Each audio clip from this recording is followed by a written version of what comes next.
The phone rang at 9:47 p.m. on a Tuesday, cutting through the comfortable silence of our living room. Sarah was curled up beside me on the couch, her feet tucked under a throw blanket, reading some romance novel she'd picked up at the airport last month. I was half watching a documentary about deep-sea fishing, thinking about how peaceful our evening was. How naive I was to think that peace would last. Sarah answered on the third ring, and I immediately recognized the tone shift in her voice. "Hi, Dad," she said, sitting up straighter. There was something in the way she said it that made me mute the television. In our 3 years of marriage, I'd learned to read the subtle changes in her voice when her parents called. This wasn't the usual strained politeness she employed during their weekly check-ins. "Oh," she said, glancing at me with raised eyebrows. "That's unexpected." She listened for what felt like 5 minutes, occasionally making small sounds of acknowledgement. I watched her face cycle through surprise, confusion, and something that might have been hope.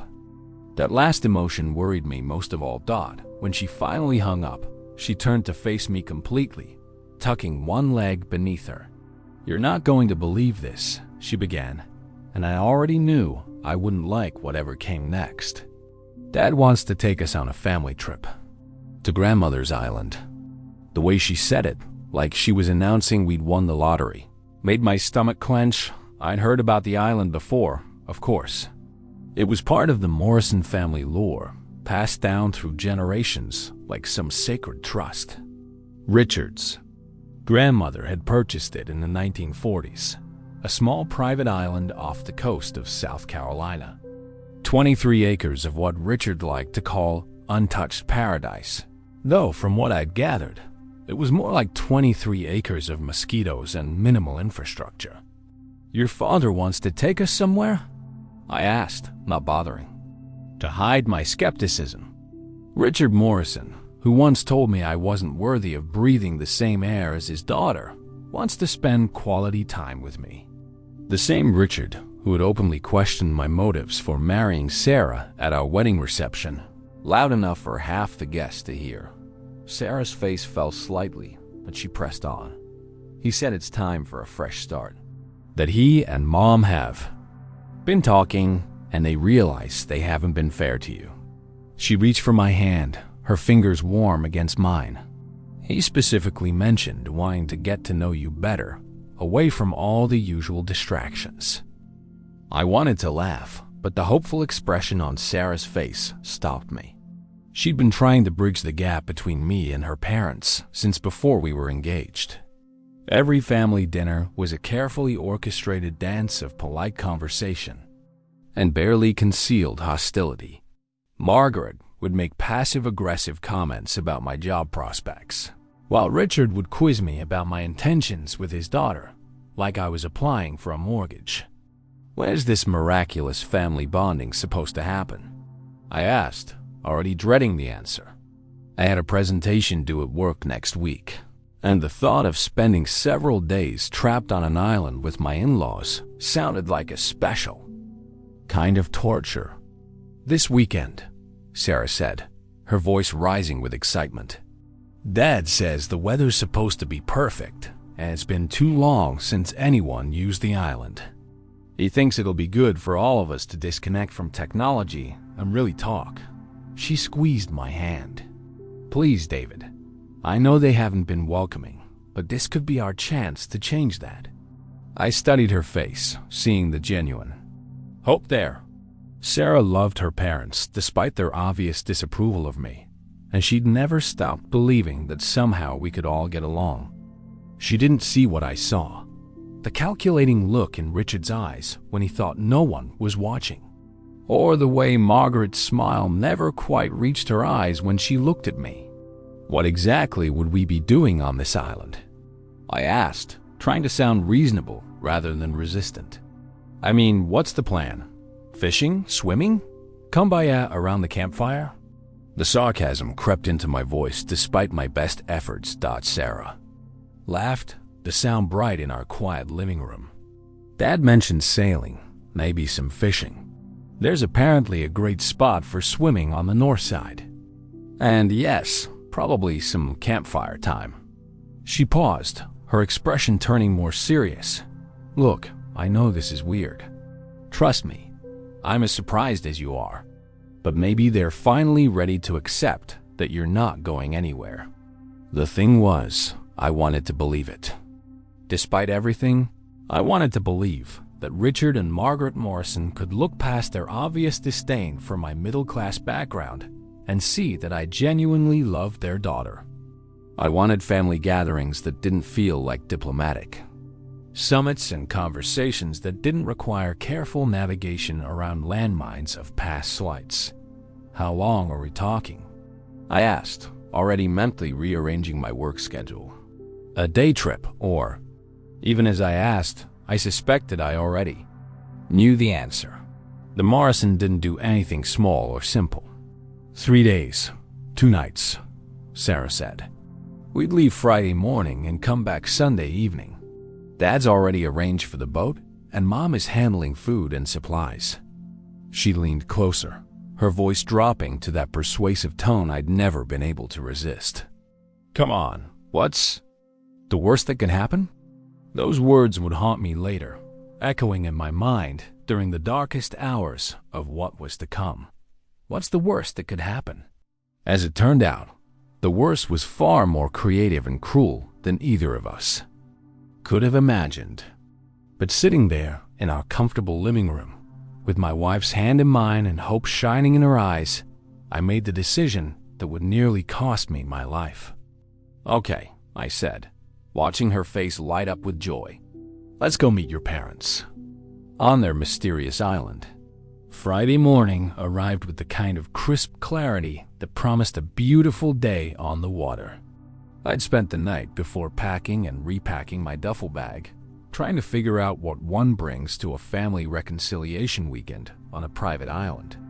Sarah had been practically bouncing with excitement all week, texting her mother about meal plans and weather forecasts, like she was organizing a reunion for long lost friends rather than a tentative détente with people who barely tolerated my existence. The marina was a 40-minute drive from our house, and Sarah chattered the entire way about how different things were going to be after this weekend. I can just feel it, she kept saying, one hand on my knee as I navigated the morning traffic. This is exactly what we all needed. Her optimism was infectious, and despite my reservations, I found myself almost looking forward to the trip. We arrived at Pelican Bay Marina at exactly 9 o'clock, as instructed. The place was already bustling with weekend sailors and fishing enthusiasts preparing their boats for day trips. The smell of salt water and diesel fuel filled the air, mixing with the cries of seagulls wheeling overhead. Sarah spotted her parents. Immediately, they were hard to miss, standing beside a gleaming white yacht that looked like it cost more than most people's houses. Richard Morrison was examining a clipboard with the intensity of a general planning a military campaign. Even dressed in weekend casual wear, khakis and a polo shirt that probably cost more than my car payment, he managed to look like he was conducting important business. At 62, he still cut an imposing figure, tall and silver-haired, with the kind of confidence that comes from never having to worry about money. Margaret stood beside him wearing designer sailing attire that looked like it had never seen actual salt water. Her blonde hair was pulled back in a perfect chignon, and her makeup was flawless despite the early hour. She looked up as we approached, and I caught that familiar micro-expression that always preceded our interactions, a slight tightening around her eyes, like she was bracing herself for something unpleasant. "Sarah, darling!" Margaret's voice carried across the dock as she moved toward us with outstretched arms. The embrace between mother and daughter was warm and genuine, filled with the kind of easy affection that I envied. When Margaret turned to me, however, the temperature dropped noticeably. "David," she said, extending her hand rather than going for a hug. "How nice that you could make it." Richard looked up from his clipboard and fixed me with that penetrating, Stare I'd grown to know well. "David," he said with a nod that could have been either acknowledgement or dismissal. "I trust you're prepared for a real sailing experience. This isn't some dinner cruise around the harbor." There was challenge in his voice, the same tone he'd used when questioning my career prospects at our engagement dinner. "I've sailed before," I replied, trying to match his confident tone. "Nothing this size, but I understand the basics." It was true. I'd spent summers on my uncle's small sailboat as a kid, though I suspected Richard's definition of sailing experience and mine might not align perfectly. "Good," Richard said, making a note on his clipboard, "because where we're going, there's no room for passengers. Everyone pulls their weight." He gestured toward the yacht with obvious pride. "She's a 52-footer custom-built in 1987, completely renovated 3 years ago. Twin diesel engines, full galley, sleeps 8 comfortably." The boat was impressive, I had to admit. The Sea Duchess gleamed in the morning sun, all clean lines and polished chrome. Every piece of equipment looked new and expensive, from the radar array to the fancy GPS systems mounted in the cockpit. It was the kind of vessel that screamed money and serious intentions. "Dad's been planning this trip for months," Sarah said, her arm linking through mine. "He's had the boat completely serviced, checked all the weather reports, even contacted the Coast Guard about our planned route." She beamed at her father with obvious admiration. "You should see all the charts he's prepared." Richard's chest puffed slightly at his daughter's praise. "Proper preparation prevents poor performance," he said, which I suspected was one of his favorite sayings. "The island is 4 hours out, depending on conditions. We'll need to maintain good speed, if we want to arrive with enough daylight to set up camp properly." "Camp?" I asked, suddenly realizing I might have misunderstood the accommodation situation. I thought the island had some kind of cabin or ... I trailed off as I saw the look that passed between Richard and Margaret. It was quick, but unmistakably conspiratorial. Margaret laughed, but there was something sharp in the sound. "Oh, David, didn't Sarah explain? The island is completely undeveloped. That's part of its charm. We'll be roughing it. Tents, campfires, the whole authentic experience." She tilted her head, studying my face. "I hope that's not a problem for you?" "Of course not," I said quickly, though my mind was already recalculating what I'd packed. I'd brought clothes for a weekend at a beach house, not a camping expedition. "Sounds like fun." Sarah squeezed my arm approvingly, and I felt that familiar warmth that came from making her happy. "Excellent," Richard said, checking his watch. "We should load up and get moving.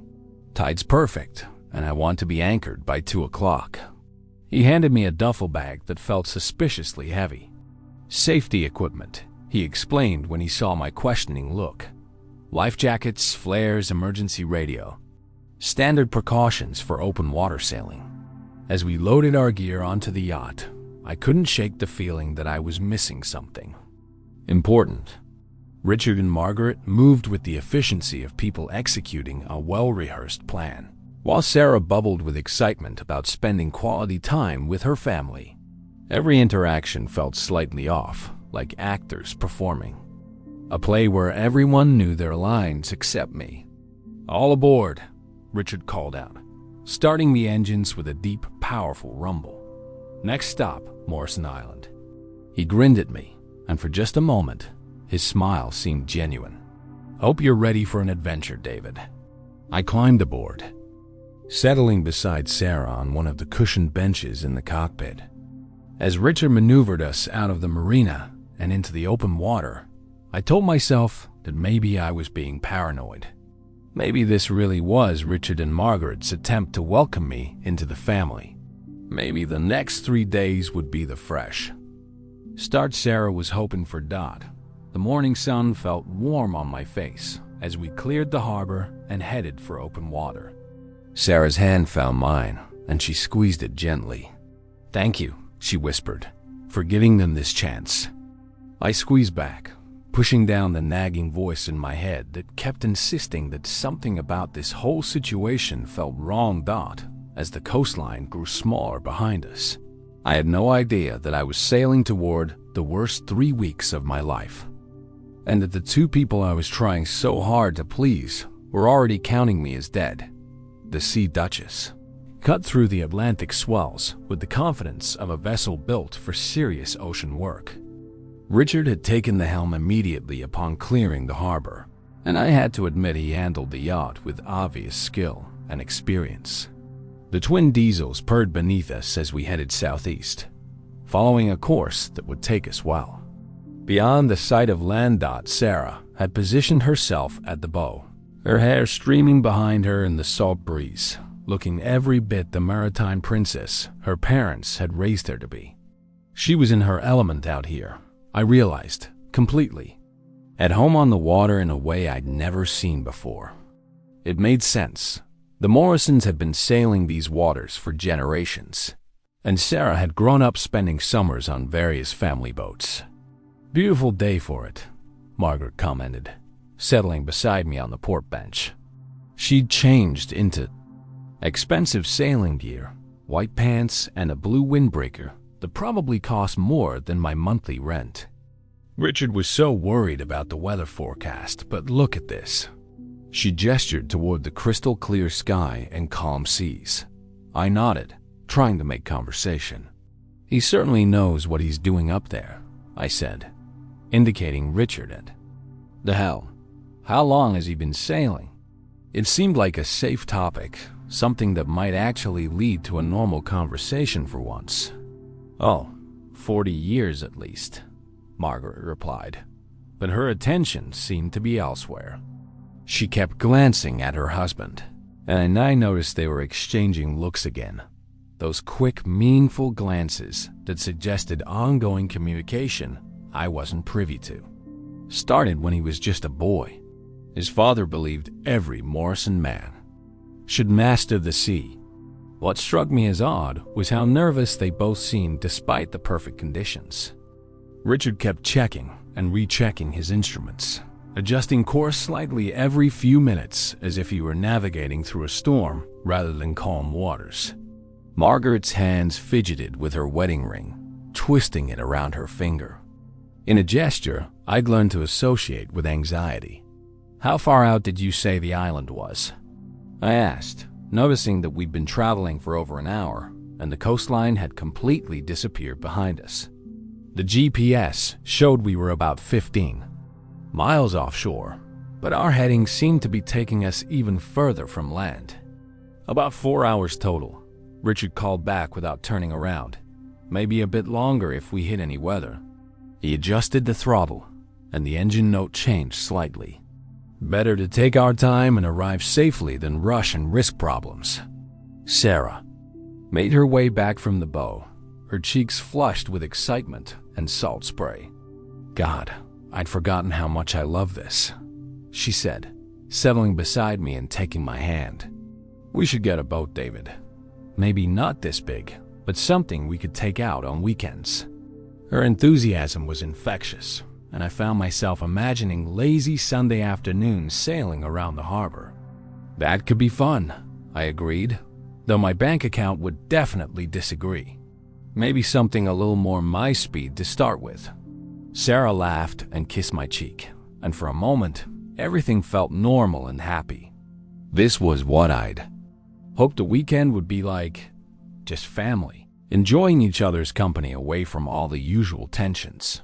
But then I noticed Margaret watching us with an expression I couldn't quite read. There was something almost sad in her eyes, like she was watching something beautiful that was about to be destroyed. When she realized I'd caught her staring, she quickly looked away, busying herself with adjusting her life jacket. "Margaret," I said, deciding to make another attempt at connection. "Sarah tells me you used to spend whole summers on the island when she was little. What's it like?" I genuinely wanted to know. Sarah had shared so many happy memories of those childhood summers, and I thought hearing Margaret's perspective might help me understand the family dynamic better. Margaret's face softened slightly. "Oh, it's magical," she said. And for the first time since I'd known her, she sounded completely genuine. Completely untouched, you know? No development, no other people. Just nature the way it's supposed to be.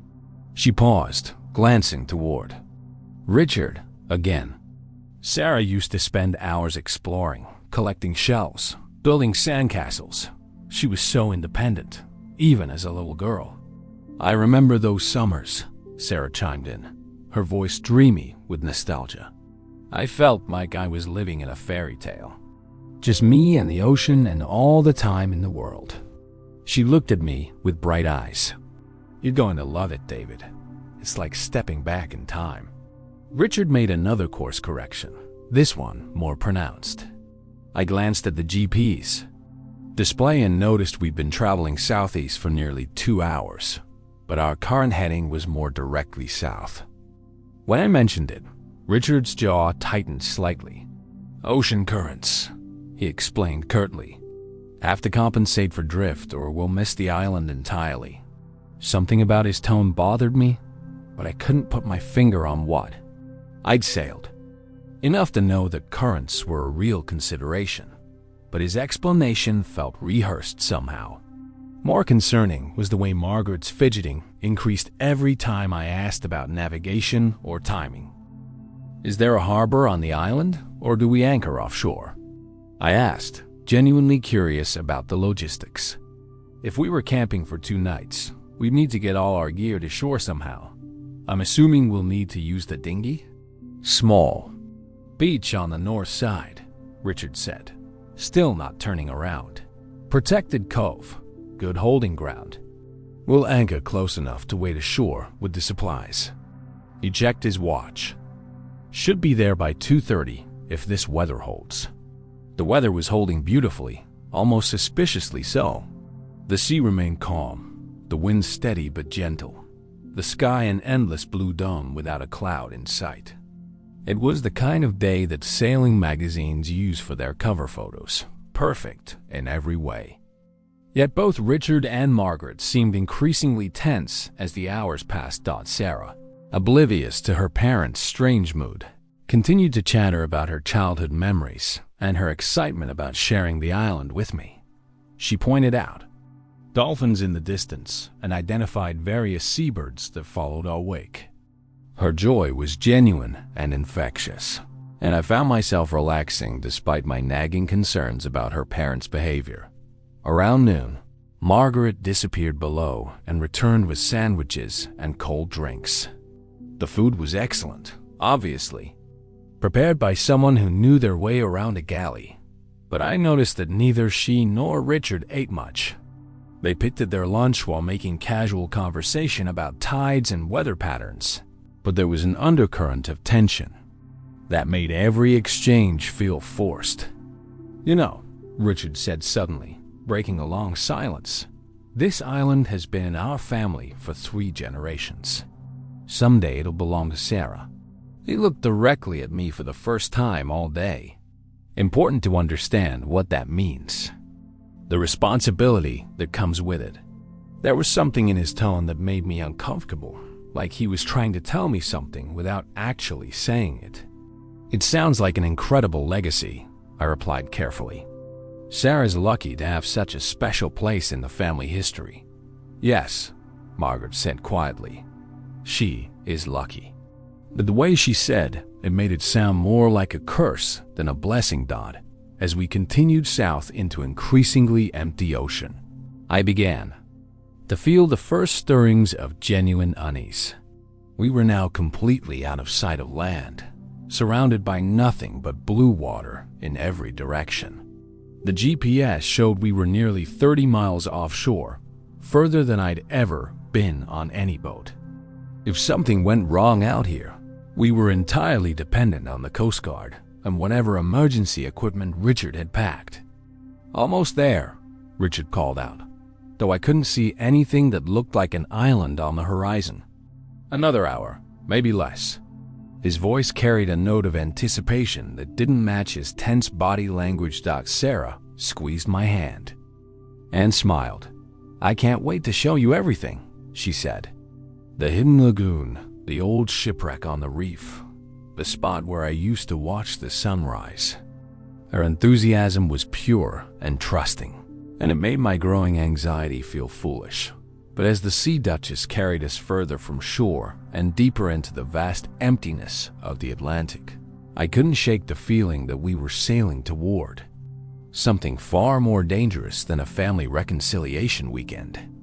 The perfect weather, the nervous glances between Richard and Margaret, the increasingly remote location. It all felt like pieces of a puzzle I didn't want to solve. The island materialized out of the afternoon haze like something from a dream. At first, it was just a smudge on the horizon, a slight discoloration in the endless blue that could have been a cloud or a trick of the light. But as we drew closer, it took shape, a teardrop of green rising from the sea, maybe half a mile long and a quarter-mile wide, fringed with white sand beaches and rocky outcroppings. "There she is," Richard announced, his voice carrying genuine pride and something else I couldn't identify. "Morrison Island. Isn't she beautiful?" He throttled back the engines, and the sudden reduction in noise made everything feel more intimate, more significant somehow. The only sounds now were the gentle lapping of waves against the hull and the cry of seabirds circling overhead. Sarah practically bounced with excitement, pointing out landmarks as they came into view. "That's Turtle Beach on the south side," she said. "And see that rocky point? There's a tide pool there that's absolutely magical at low tide." Her enthusiasm was infectious, and despite my lingering unease, I felt a surge of anticipation about exploring this hidden paradise. The island was more beautiful than I'd imagined. Dense tropical vegetation covered the interior. Palm trees swayed along the beaches, and the water surrounding it was so clear I could see the sandy bottom even from several hundred yards offshore. It looked like a postcard, the kind of place people spend fortunes to visit on expensive resort vacations. Margaret had moved to the bow and was studying the island through a pair of binoculars. "Everything looks just as we left it," she called back to Richard. "The beach is clear, no signs of storm damage." But there was something in her voice that didn't match her words, a tightness that suggested she was looking for something specific, something that might not be there. Richard guided the Sea Duchess around to the north side of the island, where a crescent-shaped beach backed by dense forest created a perfect natural harbor. The water here was impossibly blue-green, so clear that schools of tropical fish were visible swimming near the coral formations that dotted the bottom. It was paradise, exactly as Sarah had described it. "We'll anchor here," Richard announced, cutting the engines entirely. The sudden silence was profound, broken only by the gentle sound of wavelets against the beach. "David, think you can handle dropping the anchor? It's important we get it set properly. Don't want to drag in the night." I nodded, grateful to have something useful to do. The anchor was heavier than I'd expected, and Richard was very specific about the procedure. Exactly how much chain to let out, which direction to set it, how to test that it was holding properly. His instructions were precise and detailed, like he wanted to make absolutely sure we wouldn't drift during the night. "Perfect spot," Sarah said, already gathering her things. "The water's shallow enough to wade ashore easily, but deep enough that we won't hit bottom if the tide changes." She was stripping down to her swimsuit as she spoke, clearly planning to swim to the beach. "Come on, David. The water's incredible." "Here." I was about to follow her lead when Margaret placed a hand on my arm. "Actually, David," she said with a smile that didn't quite reach her eyes, "would you mind helping us with the gear first? There's quite a bit to get organized, and we want to make sure we have everything we need before we start ferrying things to shore." It was a reasonable request, and I could see that they had indeed brought a lot of supplies, coolers, camping, Equipment, what looked like enough food for a week rather than a weekend. Richard was already pulling items from the below-deck storage, creating neat piles on the cockpit floor. Everything was organized with military precision, labeled and categorized, in a way that suggested serious preparation. "Sarah, why don't you go ahead and swim to shore?" Margaret suggested. "Scout out the best spot for our camp while we get organized here." There was something in her tone that brooked no argument, a subtle authority that Sarah had been trained to recognize and obey since childhood. "Great idea," Sarah agreed, already at the rail.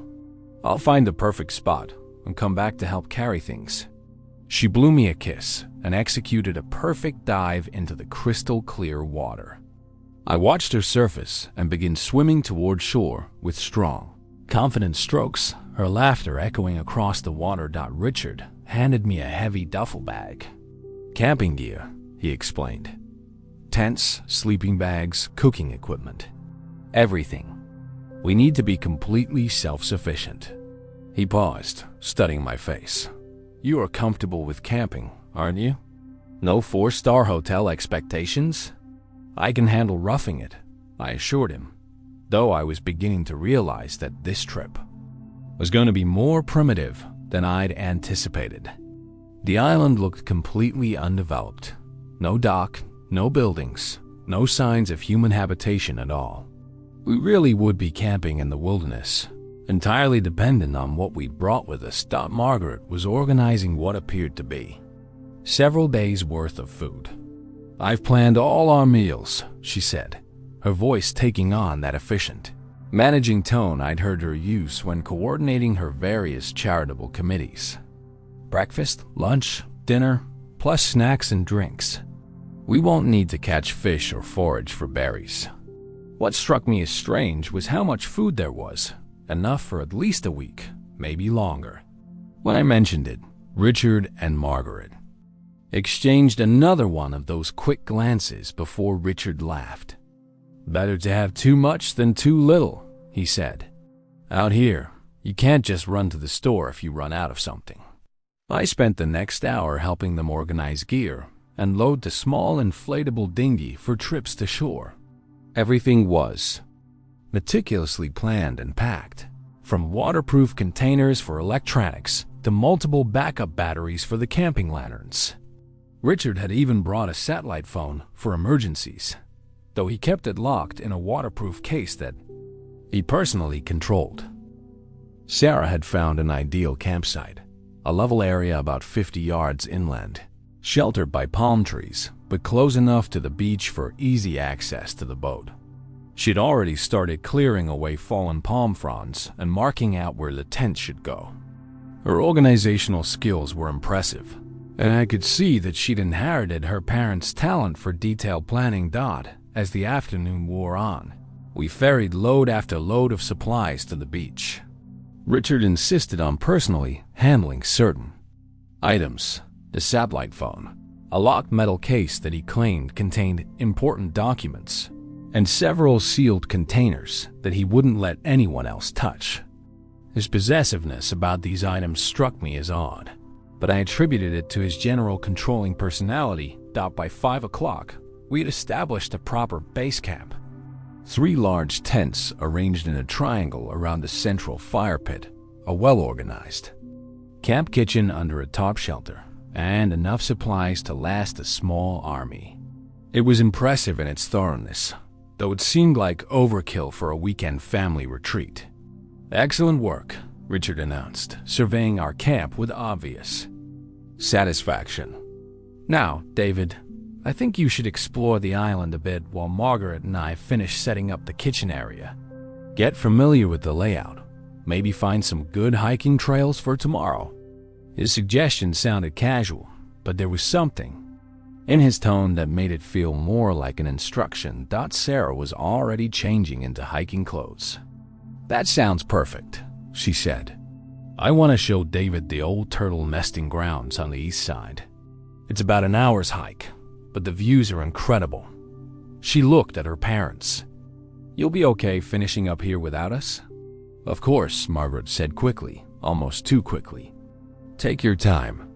We'll have everything ready when you get back. Maybe even get the fire started and some dinner cooking." She smiled at me, and for a moment it seemed genuine. "It'll be nice to have some quiet time to work." I shouldered a small backpack with water and basic supplies, feeling genuinely excited about exploring this hidden paradise. The island was larger than it appeared from the water, with hills rising toward the center and what looked like interesting geological formations along the eastern shore. Sarah was bubbling with enthusiasm about all the places she wanted to show me. As we headed into the forest, following a faint trail that Sarah remembered from childhood, I turned back once to wave at Richard and Margaret. They were standing close together near the camp kitchen, deep in what appeared to be an intense conversation. Even from a distance, their body language suggested urgency, like they were discussing something important that couldn't wait. The forest closed around us, and soon the camp was lost from view. Sarah took my hand, pulling me deeper into this tropical paradise, chattering about all the adventures we'd have together. She was radiant with happiness, and I felt my earlier concerns beginning to fade. Maybe this weekend would be the fresh start we all needed. Maybe Richard and Margaret really were trying to welcome me into the family. I had no way of knowing that while Sarah was showing me the wonders of her childhood paradise, her parents were preparing to destroy both our lives forever. The metal case that Richard had guarded so carefully contained detailed plans, maps, and timing schedules for what was about to happen. The satellite phone would remain conveniently broken when I needed it most. And the excessive amount of food wasn't meant for all four of us. It was meant to last Richard and Margaret through the elaborate charade they were about to perform. As Sarah led me deeper into the island's interior, pointing out rare birds and beautiful flowers, I was walking straight into the most carefully planned betrayal of my life. The people I was trying so hard to please had already written my obituary in their minds, and every smile, every helpful suggestion, every moment of apparent family bonding was just another step in their methodical plan to make me disappear forever. Eastern shore of the island was everything Sarah had promised. Dramatic limestone cliffs rising from crystal clear water, hidden coves carved by centuries of waves, and tide pools teeming with colorful marine life. We spent nearly 2 hours exploring, with Sarah pointing out landmarks from her childhood, adventures, and sharing stories that made the place come alive with memory and meaning. "This was always my favorite spot," she said, leading me to a natural stone arch that framed the endless ocean beyond. "I used to sit here for hours, just watching the horizon and dreaming about all the places I'd go someday." She smiled at me with pure happiness. I never imagined I'd be sharing it with my husband. The sun was beginning its descent toward the western horizon, painting the sky in shades of orange and pink that reflected off the calm water. It was one of those perfect moments that you want to preserve forever, standing with the woman I loved in paradise, feeling like the luckiest man alive. If only I had known it would be our last peaceful moment together.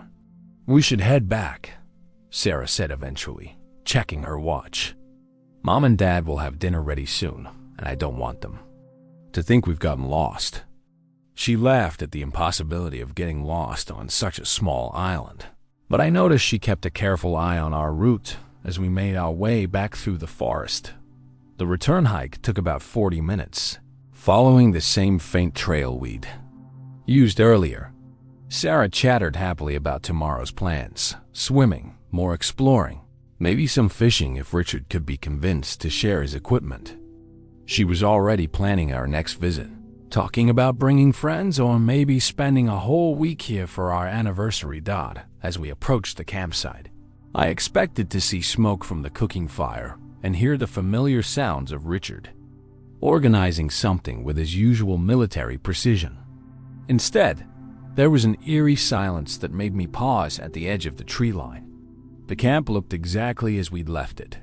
Tents still standing, supplies still neatly organized, but completely deserted. "That's weird," Sarah said, voicing my own thoughts. "Where is everyone?" We walked into the camp, calling out for her parents, but got no response. The fire pit was cold. No preparation had been made for dinner, and their personal items were gone from the tent they'd claimed earlier.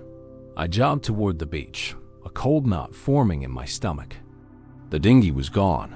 More importantly, so was the Sea Duchess. Where our yacht had been anchored just 2 hours earlier, there was now nothing but empty water stretching to the horizon. The perfect blue expanse that had seemed so beautiful before now looked vast and terrifying.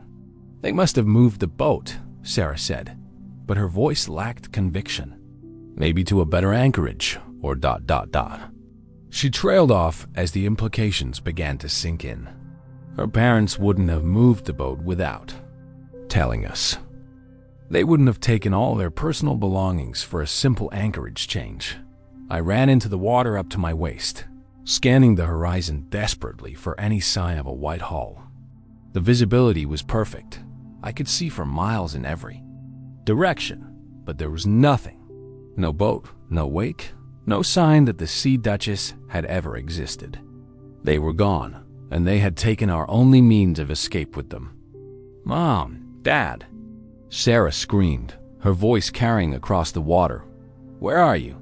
She stood at the water's edge, turning in slow circles, as if expecting them to materialize from thin air.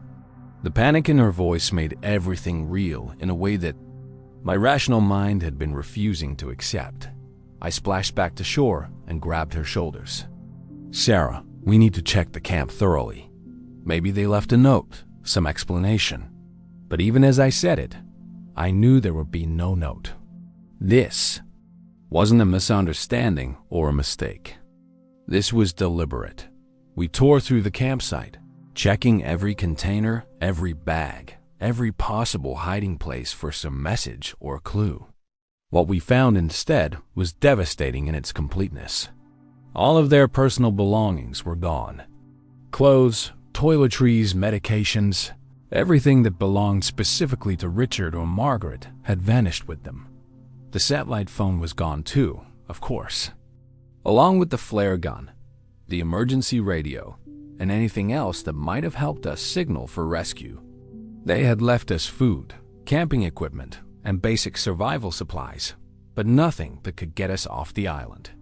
It was a calculated abandonment, planned with the same meticulous attention to detail that Richard applied to everything. "This can't be happening," Sarah whispered, sinking onto a fallen log. "They wouldn't just leave us here. There has to be an explanation." But her voice was hollow. The reality of our situation began to penetrate her shock. We were stranded on an uninhabited island, at least 4 hours' sail from the nearest land, with no means of communication or transportation. As the sun continued its descent toward the horizon, painting our tropical prison in beautiful colors that now seemed mockingly cheerful, I realized the full scope of what Richard and Margaret had done. This wasn't just abandonment. It was attempted murder. They were counting on the island, the isolation, and our lack of resources to finish what they'd started. And worst of all, they had used their own daughter's love and trust to make it possible. The reality of our situation hit me with the force of a physical blow as the sun touched the horizon. We were alone on an island that didn't appear on most navigation charts, with no radio, no boat, and no way to signal for help. The same isolation that had made this place a perfect family retreat had just become our death sentence. Sarah was still in denial, pacing the beach and scanning the horizon as if sheer willpower could make her parents reappear. "Maybe they had an emergency," she kept saying. "Maybe someone got sick or there was a problem with the boat." But her voice grew weaker with each repetition. And I could see the terrible truth beginning to penetrate her shock. I forced myself to think practically, to push down the rage and betrayal threatening to overwhelm me. We needed shelter, fresh water, and a plan for signaling rescue. The camping equipment they'd left behind suggested we were supposed to survive long enough for what? For them to report us missing? To claim we'd had an accident during a romantic sunset sail? Sarah, I said gently, taking her hands in mine. We need to focus on getting through tonight. Your parents may come back in the morning with some explanation. I didn't believe it for a second, but she needed something to hold on to while we figured out our next move. She nodded numbly and helped me move our remaining supplies further inland, away from the high tide line. The irony wasn't lost on me. Richard and Margaret had left us everything we needed for extended camping, just not the means to leave when we wanted to. It was like being given a fully stocked prison cell. As darkness fell with tropical suddenness, I got our first fire going, using matches from the camping supplies. The flames provided both light and psychological comfort, pushing back the vast darkness of the ocean that stretched in every direction. Sarah huddled close to me, alternating between hope and despair as the magnitude of our isolation became undeniable. Why would they do this? She whispered, staring into the fire. I mean, I know Dad doesn't like you, but this is ... She couldn't finish the sentence, couldn't voice what we both knew this was. Our parents hadn't just abandoned us. They had planned this, prepared for it, executed it with cold precision. I held her close, trying to project strength I didn't feel. The truth was starting to form in my mind, a truth so ugly I didn't want to acknowledge it. Richard and Margaret hadn't just decided to strand us on impulse. This whole weekend had been a setup from the beginning. The family reconciliation, the remote location, the excessive supplies, all of it designed to get us here and leave us to die. The sounds of the island at night were alien and unsettling after a lifetime of urban background noise. Strange calls echoed from the forest, waves crashed against unseen rocks, and the wind through the palm fronds created an endless whisper that sounded almost like voices. Every shadow beyond our fire seemed to hold potential dangers. Sarah eventually fell asleep against my shoulder, exhausted by shock and grief. I stayed awake, feeding the fire and trying to process what had happened. The more I thought about it, the more obvious the planning became. Richard's insistence on bringing so much food, his control over navigation and communication equipment, Margaret's nervous behavior all day. They had been preparing for this moment from the second. We left the marina around midnight. I allowed myself to consider their motives. Sarah was Richard and Margaret's only child, heir to the Morrison family fortune built over 3 generations. With me out of the picture, they would have complete control over her inheritance decisions. There was also the life insurance policy Sarah had insisted we take out when we got married, a policy that would pay double for accidental death. The thought made me sick, but I couldn't escape its logic. From their perspective, I was a threat to the family legacy, a gold digger who had seduced their daughter away from more suitable matches. Now they had eliminated that threat in a way that would look like a tragic accident. They would return to the mainland with a story about how we'd taken the dinghy for a romantic sunset cruise and never come back. As the night wore on, I found myself getting angry, which was better than the helpless despair that had threatened to consume me earlier. Richard and Margaret had made one crucial mistake in their planning. They had underestimated my will to survive. They expected the island to kill us within a few days, maybe a week at most. They hadn't counted on my determination to live long enough to expose their crime. By dawn, I had made a decision. I wasn't going to die on this island, and I wasn't going to let Sarah die either. Whatever it took, however long it took, I would find a way to survive and get us both home. And when I did, Richard and Margaret Morrison would pay for every hour of terror they had put us through. The first rays of sunlight revealed no boat on the horizon, no rescue coming to save us. Sarah woke with hope in her eyes that died as she remembered where we were and why. But I squeezed her hand and helped her to her feet, ready to begin the fight for our lives. We're going to make it, I told her, meaning every word. Whatever they planned, however long they expected us to last, we're gonna prove them wrong. I kissed her forehead and started planning our first day of survival, not knowing that the real nightmare was just beginning. I woke to the sound of wind howling through the palm trees like a freight train bearing down on our camp. The gentle tropical breeze of yesterday had transformed overnight into something violent and predatory, bending the trees at impossible angles and filling the air with stinging sand and debris. Sarah was already awake beside me, her eyes wide with terror as our tent walls flapped and strained against their stakes. "David," she whispered, her voice barely audible over the roar of wind. "This isn't normal. Storms don't come up this fast here." But even as she said it, I could see in her eyes that she knew better. Her parents had been checking weather reports obsessively, planning this trip around something they'd seen coming. They hadn't just abandoned us, they'd timed it perfectly to coincide with nature's own execution. Lightning split the sky with blinding intensity, followed immediately by thunder that shook the ground beneath us. In that brief illumination, I caught a glimpse of the ocean, and what I saw made my blood freeze. Waves that had been gently lapping at the beach 12 hours earlier were now towering walls of water, easily 20 feet high, crashing against the shore with enough force to shake the entire island.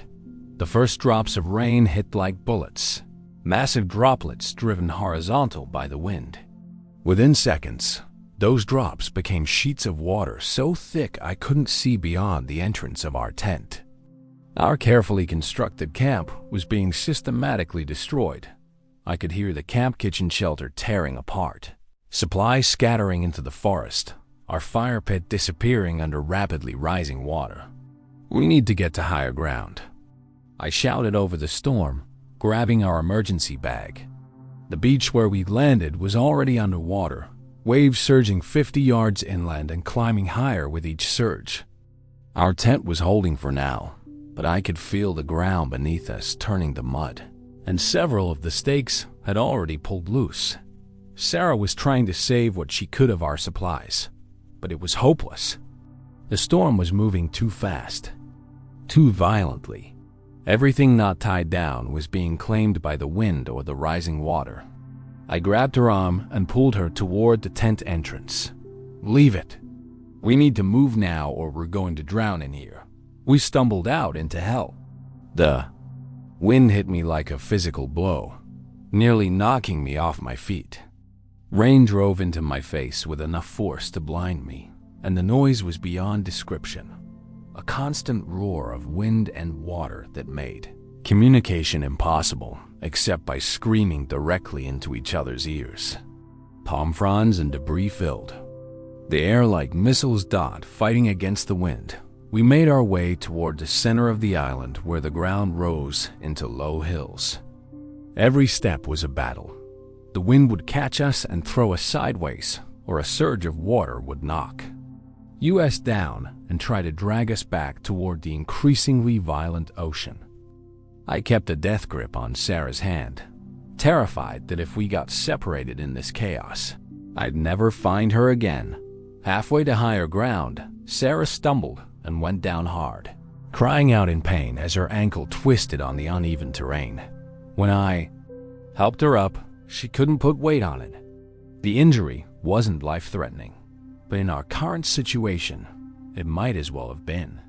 I had to half-carry her the rest of the way, both of us getting battered by wind and debris with every step. We found temporary shelter in a grove of trees that offered some protection from the worst of the wind. Sarah was shivering uncontrollably, soaked through and going into shock. I tried to make her as comfortable as possible, but we had lost most of our supplies in the evacuation from the beach. No dry clothes, no first aid kit, no way to start a fire in this deluge. "They knew," Sarah said suddenly, her voice hollow with the realization. "They knew this storm was coming. That's why they left when they did." The betrayal in her voice was worse than her physical pain. Her own parents had not just abandoned us. They had timed it to ensure we would die in this storm, as the hours passed and the storm showed no signs of weakening, I began to understand the full scope of Richard and Margaret's plan. They hadn't just stranded us on the island. They had studied the weather patterns, waited for the perfect storm, and then positioned us to take its full force. When rescue teams eventually searched for us, they would find evidence of a devastating hurricane that could easily have killed 2 inexperienced campers. The perfect cover for murder. The storm raged for 3 days and 2 nights, transforming our tropical paradise into a waterlogged wasteland of destruction. When the winds finally died and the rain stopped, Sarah and I emerged from our makeshift shelter like survivors of an apocalypse. The island we had explored just days before was unrecognizable. Beaches scoured bare, trees stripped of leaves and snapped in half. Our carefully organized campsite completely obliterated. Everything was gone. The tents, the cooking equipment, the abundant food supplies that Margaret had so carefully packed, all of it swept away by wind and waves or buried under debris. We salvaged what we could from the wreckage. A few cans of food wedged under fallen trees, a partially broken tarp, some rope, and miraculously, a small camping knife that had somehow survived the chaos. Sarah's ankle was badly swollen and had turned an alarming shade of purple. She could barely walk, which meant our ability to explore the island for resources was severely limited. I fashioned a crude crutch from a piece of driftwood, but every step was agony for her. The guilt was eating me alive. If I had insisted we stay closer to the beach, maybe we could have saved more supplies. Fresh water became our first crisis. The small stream Sarah had shown me on our first day was now polluted with salt water and debris. The containers we brought for water storage were all gone, leaving us to collect rainwater in whatever vessels we could improvise. I spent hours each day searching for clean sources, finally finding a small spring hidden in the island's interior. But it meant a painful journey for Sarah. Every time we needed to refill our meager supply, food was an even more desperate problem. The few cans we recovered would last maybe a week if we rationed carefully. I tried fishing with improvised hooks made from safety pins, but the storm had churned up the water and scattered the fish. The coconuts I could reach were mostly young and contained little meat. There were some wild plants I thought might be edible, but without knowing for certain, eating them would be a potentially fatal gamble. By the 5th day, we were both showing signs of severe dehydration despite my water-gathering efforts. The tropical heat was relentless, and our salt-stained clothes provided no protection from the sun. Sarah developed a fever that left her delirious at times, mumbling apologies to her parents for disappointing them. It broke my heart to see her still trying to rationalize their betrayal. I began constructing signal fires on the highest point one could reach, but the wood was too wet from the storm to burn properly, and the smoke was thin and barely visible. During the day, I would wave the torn tarp at every distant speck on the horizon, but nothing came close enough to see us. At night, we huddled together for warmth, listening to Sarah's labored breathing and trying not to think about how quickly we were deteriorating. The isolation was becoming psychological torture. I found myself talking to imaginary rescuers, having full conversations with Richard about why he'd done this to us, even arguing with my own reflection in tidal pools. Sarah would sometimes look at me with confusion, as if she wasn't sure who I was or why we were in this place together. On the 7th day, I made a horrifying discovery. While searching for edible plants, I found what remained of our campsite more thoroughly than before. Hidden under a pile of debris, I discovered a waterproof container that Richard had kept locked during our trip. The storm had cracked it open, revealing its contents: detailed maps of the island, weather reports showing the approaching hurricane, and most damning of all, a typed timeline of events that matched exactly what had happened to us. The document was clinical in its precision, outlining how they would report us missing after the storm. how the investigation would conclude we'd been caught unprepared by the hurricane, and how the Morrison family would graciously establish a memorial foundation in our honor. Richard had even calculated how long we were likely to survive without proper supplies: 10 to 14 days, depending on weather conditions. Reading those cold, calculated plans while my wife lay dying from dehydration and infection 50 yards away nearly broke my sanity. They hadn't just abandoned us. They had planned our deaths with the same methodical attention they gave to their stock portfolios and charity galas. We were inconvenient problems to be eliminated, not family members deserving of love or even basic human decency. But that document also gave me something I desperately needed: rage. Pure, focused fury that burned away the despair and gave me new determination to survive. Richard and Margaret Morrison thought they could murder us and get away with it.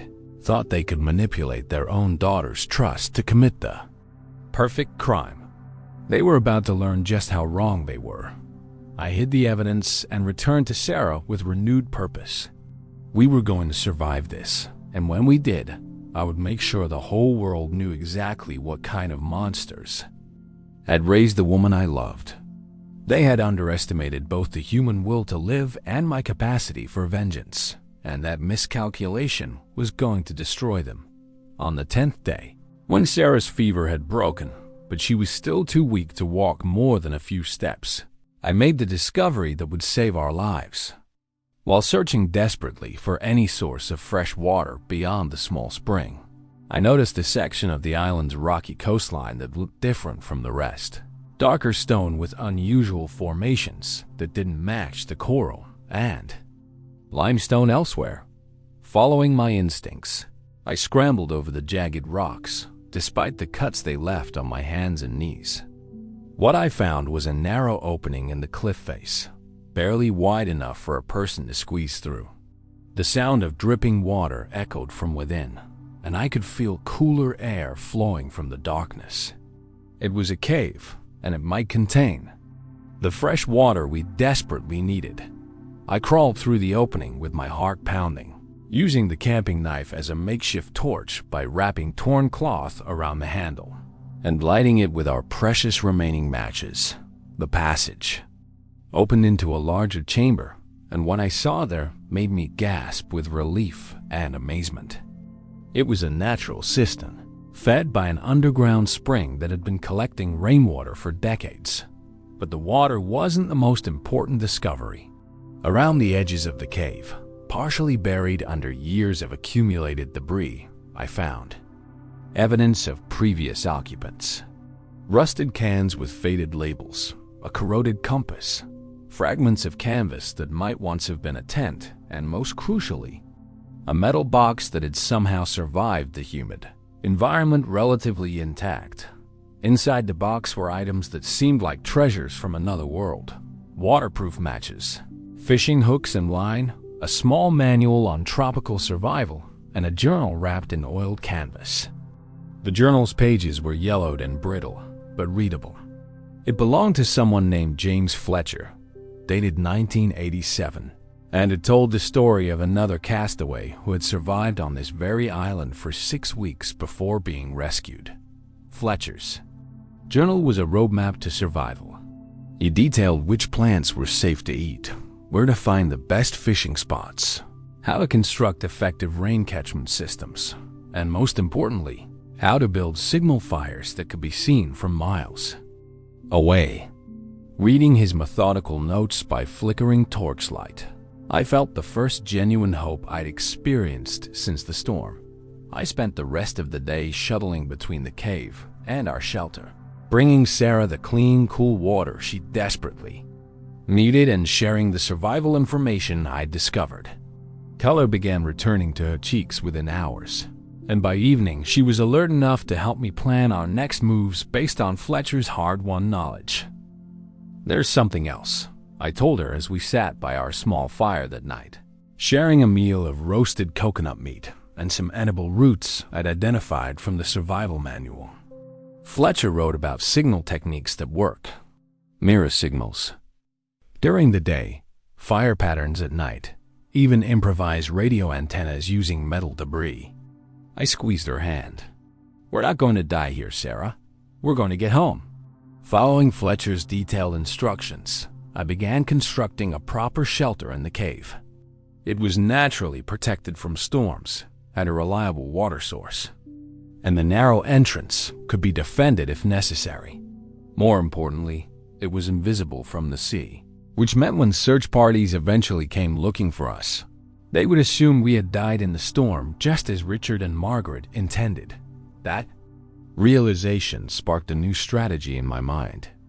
Instead of trying to signal the first boat we saw, we should wait and watch, gathering evidence of who was looking for us and how. If Richard and Margaret were orchestrating the search efforts, they would want to find our bodies to confirm their story. If genuine rescue operations were underway, we could signal safely. The journal had given us more than survival tips. It had given us the patience to be strategic. Sarah's strength continued to improve as we implemented Fletcher's proven methods. We established multiple fishing lines using his recommended locations, created an efficient water collection system for the rainy season, and identified several food sources that could sustain us indefinitely if necessary. The island that had seemed like a death trap was becoming a base of operations for our eventual revenge. By the 14th day, right at the edge of Richard's calculated survival timeline, we were not only alive but growing stronger. I had constructed effective signaling devices that could be deployed instantly when the right rescue opportunity presented itself. More importantly, I had hidden the evidence of their premeditation in a waterproof container inside the cave, along with my own detailed journal documenting everything they had done to us. The Morrisons had planned the perfect murder, but they had made one fatal mistake. They had underestimated both their victims and the island itself. Instead of dying according to their timeline, we were learning to thrive. And when the time came to reveal ourselves, we would have not just survival to celebrate, but justice to serve. Fletcher's journal had saved our lives, but my own journal would destroy theirs. On the 18th day of our ordeal, I spotted the first boat since the storm. It was a Coast Guard cutter, moving slowly along the horizon in what was clearly a search pattern. My heart leaped with the possibility of rescue, but something Fletcher had written in his journal made me hesitate. "Watch first, signal second," he had advised. "Not everyone who comes looking wants to find you alive." I scrambled to the highest point on the island with the makeshift telescope I'd constructed from salvaged lens pieces. Through it, I could see the Coast Guard vessel was accompanied by a smaller private yacht, one that looked disturbingly familiar. My blood ran cold as I recognized the distinctive lines of the Sea Duchess. Richard and Margaret had returned. Apparently, as part of the official search operation. Sarah was still too weak to make the climb to the observation point, so I watched alone as the boat circled the island at a careful distance. Through the telescope, I could see figures on both vessels scanning the shoreline with binoculars. But they weren't looking for survivors. They were looking for bodies, or evidence that we had died in the storm as planned. I spent 3 hours documenting their search pattern in my journal, noting how they avoided the cove where we'd been abandoned and focused instead on the areas most likely to have claimed victims. They were performing due diligence, going through the motions of searching for their beloved daughter and son-in-law, while hoping desperately not to find us alive. When the boats finally departed, I made my way back to Sarah with devastating news. "They're not looking for survivors," I told her as gently as I could. "Your parents are with the Coast Guard, helping with the search, but they're only looking for our bodies." The betrayal in her eyes deepened as she processed what this meant. Not only had they abandoned us, but they were now actively participating in covering up their crime. 2 days later, another boat appeared, this one a local fishing vessel, flying a flag I didn't recognize. I watched from concealment as it approached much closer to shore than the official search boats had dared. A single man in weathered clothing stepped onto our beach and began examining the debris from our destroyed campsite. Through the telescope, I could see him collecting items and taking photographs. He worked methodically, professionally, like someone who knew exactly what he was looking for. When he found some of our scattered belongings, he bagged them carefully before returning to his boat. This wasn't a rescue operation. It was evidence collection. That evening, as Sarah and I shared a meal of fish and wild vegetables by our hidden fire, I realized the full scope of what was happening. "They're building a case," I told her. "Your parents aren't just waiting for us to die. They're actively constructing the narrative of our deaths." That fisherman was probably hired to plant or remove evidence that supports their story. The psychological torture of watching our own search and rescue operation, while knowing it was really a cover-up operation, nearly broke us both. Sarah fell into a deep depression, barely eating or speaking for days. She would stare out at the ocean with empty eyes, and I knew she was thinking about her parents' betrayal more than our survival. On the 22nd day, the fishing boat returned with additional equipment. I watched the same weathered man deploy what looked like underwater cameras near the reef where Sarah and I supposedly drowned during our romantic sunset cruise. He was documenting the accident site where our bodies would have been swept away by the storm, creating a complete forensic picture that would satisfy any investigation.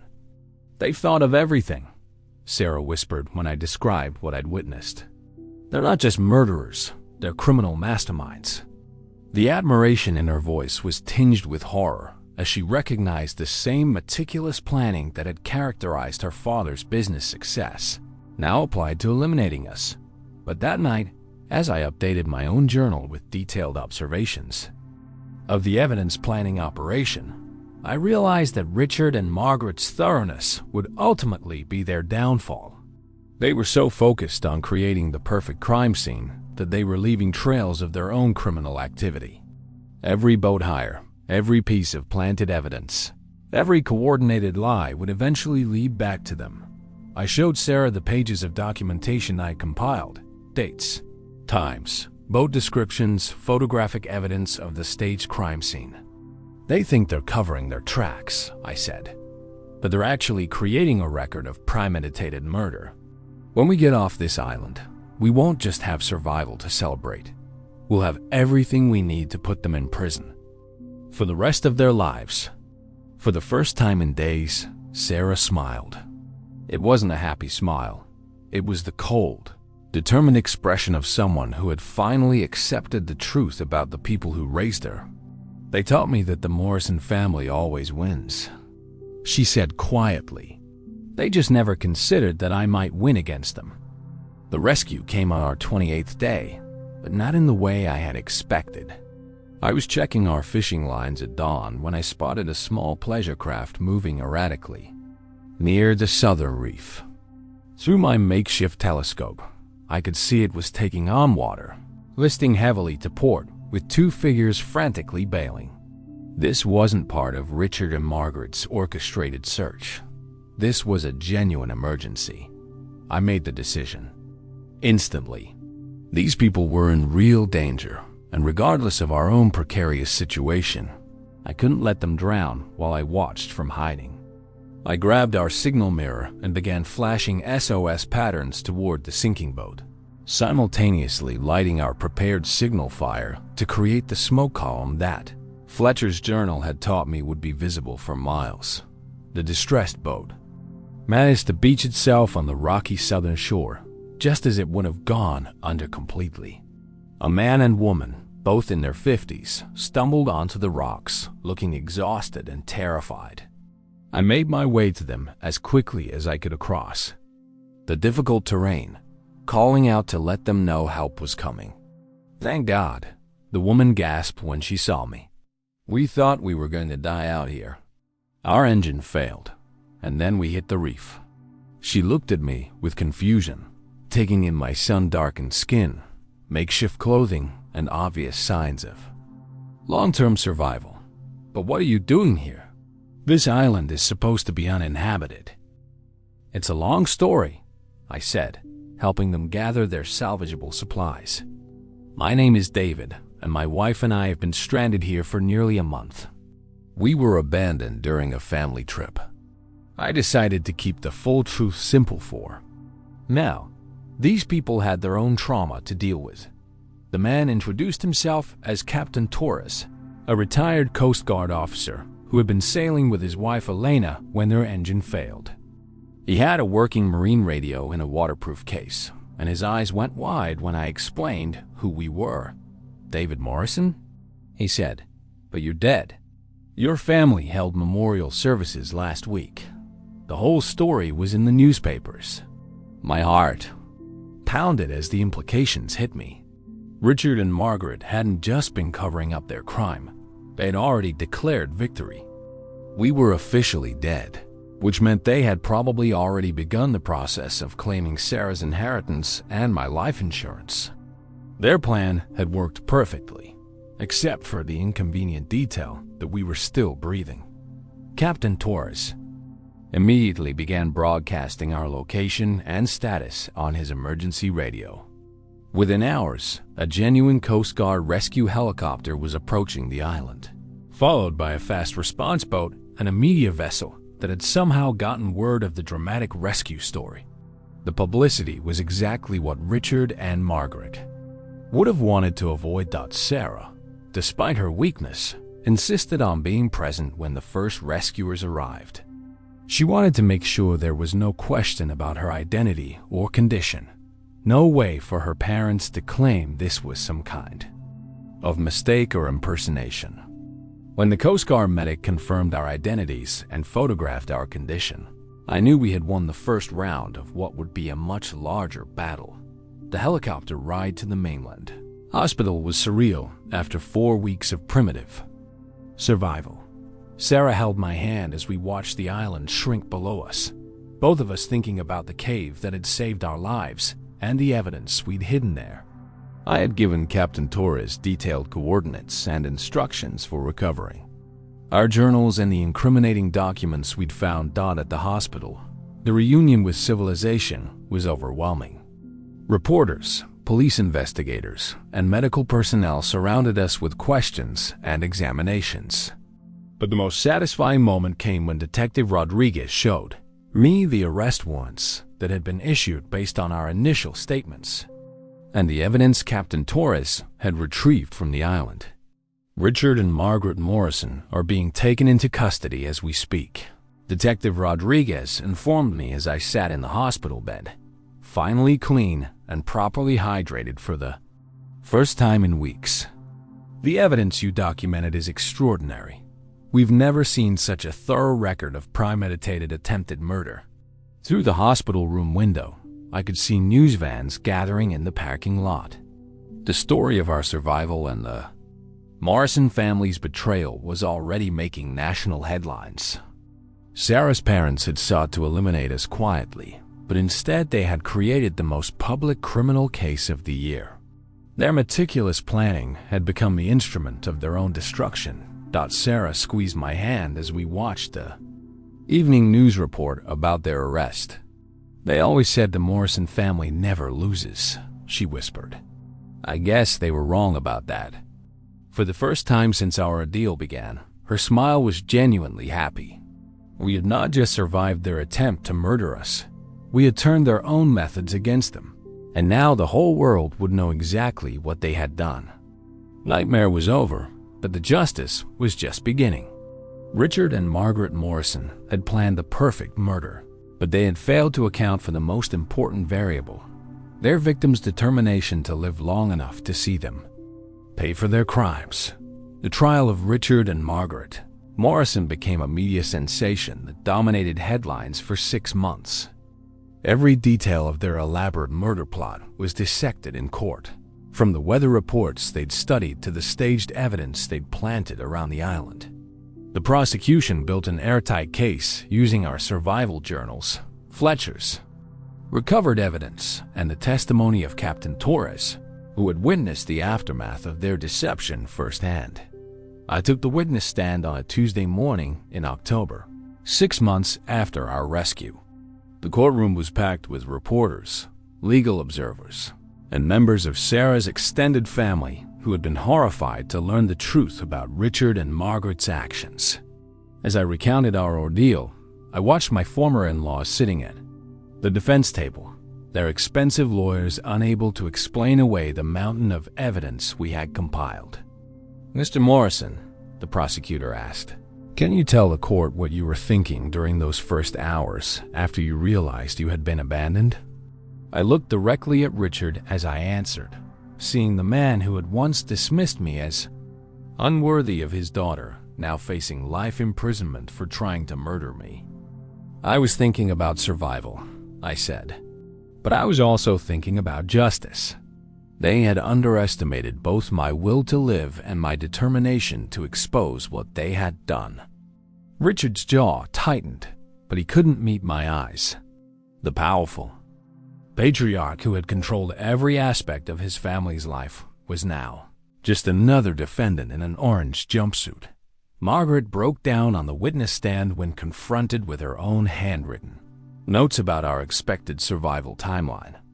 She sobbed as she admitted to planning our deaths with the same attention to detail she'd once applied to charity galas and social events.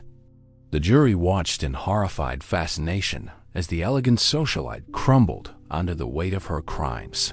The defense attorneys tried to argue temporary insanity, claiming that Richard and Margaret had been driven to desperate measures by their genuine belief that I was a threat to Sarah's well-being. But our survival journals, particularly the detailed documentation of their evidence-planting operation, proved beyond doubt that this had been a calculated, long-term conspiracy to commit murder. Sarah testified on the final day of the trial, her voice strong and clear as she described the betrayal she felt upon learning that her own parents had tried to kill us. "They raised me to believe that family was everything," she said, tears streaming down her face. "But they were willing to murder me to maintain their control over the family fortune. That's not love. That's obsession." The jury deliberated for less than 4 hours before returning guilty verdicts on all charges: attempted murder in the first degree, conspiracy, fraud, and obstruction of justice. Richard was sentenced to life without parole, while Margaret received 25 years to life. The judge called their crimes a betrayal of the most fundamental bonds of human trust, and noted that their wealth and social standing made their actions even more reprehensible. 6 months later, Sarah and I stood on the deck of our new home, a modest beach house 3,000 miles away from the Morrison family empire. We had moved to California using a portion of the settlement from the wrongful death lawsuit against the estate. Sarah had also inherited everything following her parents' conviction, but she donated most of it to organizations supporting survivors of family violence. "Do you ever think about going back to the island?" Sarah asked as we watched the sunset paint the Pacific in shades of gold and crimson. She had been asking that question more frequently lately, as if she needed to face the place where we had nearly died in order to fully heal from the experience. "Sometimes," I admitted, taking her hand, "but not to visit, to understand." That place taught us something important about who we really are when everything else is stripped away. We discovered we're stronger than we ever imagined. I kissed her forehead gently. "Your parents thought they could break us, but instead they showed us what we're truly capable of." Sarah smiled, the same radiant expression that had made me fall in love with her years ago, but now tempered with a wisdom born from surviving the unthinkable. "They always said the Morrison family never loses," she said, echoing words she'd spoken in our hospital room. They were right about that. We just proved we're the Morrison family now. As stars began to appear in the darkening sky, I reflected on the journey that had brought us here. We had survived abandonment, betrayal, a deadly storm, and 4 weeks of primitive survival. More importantly, we had survived the discovery that the people who should have loved Sarah most had instead tried to destroy us both. The trial was over. Justice had been served, and we were finally free to build our life together without the shadow of her parents. Disapproval thought Richard and Margaret Morrison had planned what they thought was the perfect crime, but they had failed to account for the most important factor: love. Not the possessive, controlling obsession they had mistaken for love, but the real thing, the kind that makes you fight to survive, not just for yourself, but for the person you can't imagine living without. That love had carried us through the darkest moments of our ordeal, and it would carry us through whatever challenges lay ahead. We were survivors now, in every sense of the word. And finally, we were truly free.